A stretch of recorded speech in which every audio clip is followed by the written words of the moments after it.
हान्छ हाम्रो बास्री ग्रुपबाट झुन्झुङमा लाने भनेर भनेको छ।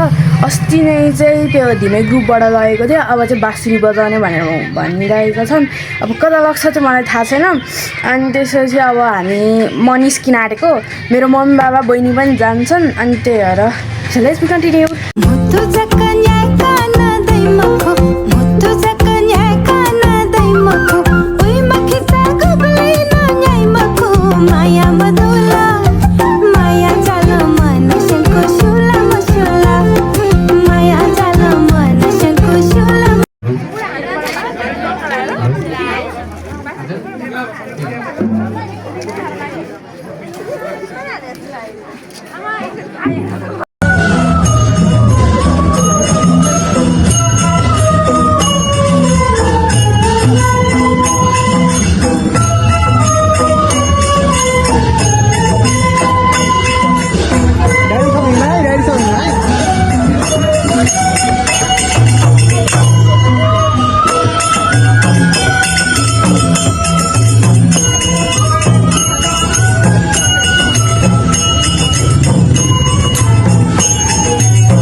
सो गाइज अब चाहिँ म घर आइसकेँ। अनि त्यसपछि आजको भिडियोमा चाहिँ धेरै रमाइलो भएको थियो।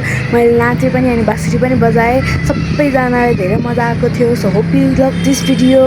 Don't forget like and subscribe. By.